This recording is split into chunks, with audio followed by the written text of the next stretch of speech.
You ever find yourself falling down one of those internet rabbit holes? You know the ones. One minute, you're just a little curious. The next, it's 3 in the morning and you're drowning in this sea of contradictory information, secret societies, and plots so huge they make your head spin. It can get overwhelming, right? Maybe even a little scary. Well, today, we're diving headfirst into that very labyrinth. I mean, that's the big one, isn't it? The question that launches 1,000 late-night searches. Is there some hidden hand guiding everything? A secret group pulling all the strings from behind the curtain? For a whole lot of people, the answer has a single, ominous name: the Illuminati. But the second you start looking for answers, you walk right into what I can only describe as a conspiracy funhouse. Because depending on who you ask, the Illuminati are radical anarchists, or they're international bankers, they're secret communists, or they're satanic black magicians, they're Jesuit agents, or, and this is a real one, invaders from the planet Vulcan. It is a maze of total, baffling contradiction. So how in the world are we supposed to navigate this madness? We need a guide, but not some guru who claims to have all the answers. No, we need an explorer, someone who's already mapped the strange territories of belief and paranoia. And for that, we turn to the one and only Robert Anton Wilson, or, as we'll call him, Raw. See, Raw wasn't a true believer, but he wasn't exactly a debunker either. He was something else, an investigator, a guerrilla ontologist who decided the only way to really understand this maze was to just run through it himself. He plunged headfirst into all of it, into the chaos, just to see what he could find. And listen, this was no fringe crackpot we're talking about. The legendary psychologist Timothy Leary himself called RAW one of the key minds of his generation. So what Raw was doing, it was a very serious game he was playing, mixing science, mysticism, and, yeah, a really healthy dose of humor. Now, Raw's investigation, it wasn't just some intellectual exercise. It became a deeply personal journey, a process he actually called induced brain change. And this path, well, it led him to a very specific and, let's be honest, a very dangerous state of mind. He started using meditation, psychoactive substances, and all sorts of occult techniques to conduct these radical experiments on the only subject he could ethically use, himself. He wanted to see if he could actually reprogram his own consciousness, or as he so perfectly put it, metaprogram the human biocomputer. And a journey like that inevitably leads to a place he called Chapel Perilous. And that is the razor's edge. It's this psychological space where you genuinely cannot tell if the patterns you're seeing are profound insights into reality or if you are just losing your mind. And once you're in, there's no going back. According to Raw, there are only 2 ways out of Chapel Perilous. The first exit is paranoia. You find one single, all-encompassing conspiracy that just explains everything away. The second exit, agnosticism. You learn to be comfortable with uncertainty, and you learn to hold multiple, even contradictory, models of reality all at once. Raw, he chose that second path. And that path, it led him to what he called the final secret of the Illuminati. But here's the kicker. It wasn't a conspiracy. It was something way bigger. It was a profound philosophical revelation, a whole new way of looking at reality itself. In his own words, Raw declared, "I do not believe anything." Now hold on, that sounds pretty bleak, right? A little nihilistic, but it's not.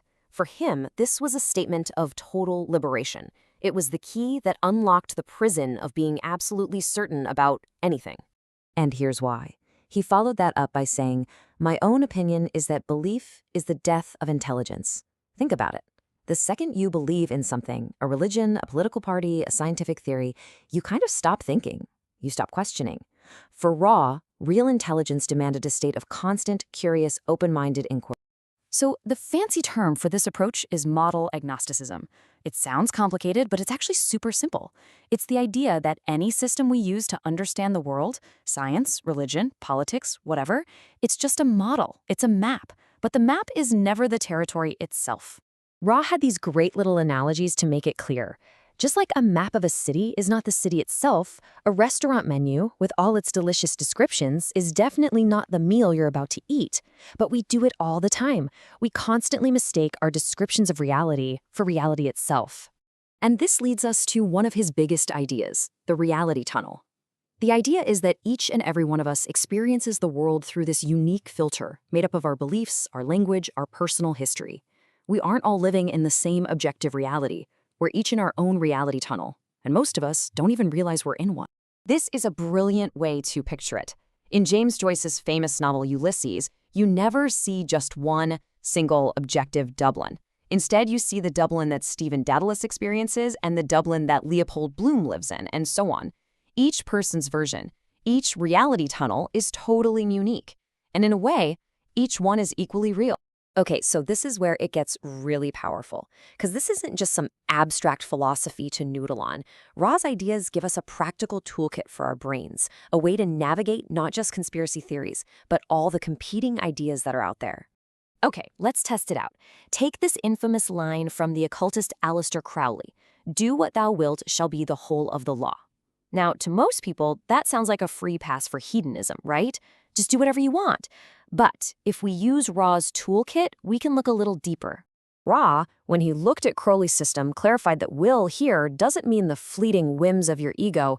It means your true will. That's your unique purpose in the universe, the path that shows up when you finally understand and integrate all the different competing parts of yourself. It's about finding your true north, not just following every little impulse. And that, right there, is the power of this toolkit.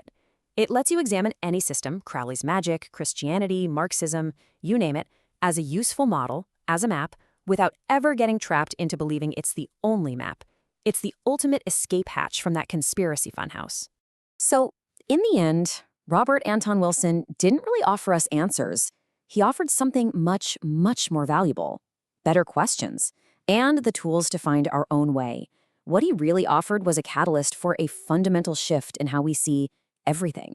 The title of his most famous book is Cosmic Trigger, and that's because that's exactly what his work is designed to be, a trigger. It's a mechanism that once you pull it, can blast you right out of your default reality tunnel and open you up to the vast, strange, and beautiful possibilities of reality. And you know what? By just engaging with these ideas, by questioning your own certainties and daring to look outside your own map for a little bit, you've already started the process. In a way, your own initiation has already begun. So, welcome to the global initiation. Robert Anton Wilson's work isn't a destination. It's a key. It doesn't tell you what to think, but it gives you the freedom to think in ways you might never have even considered before. So the final question isn't about him, it's about you. Now that you have the key, which doors are you going to open?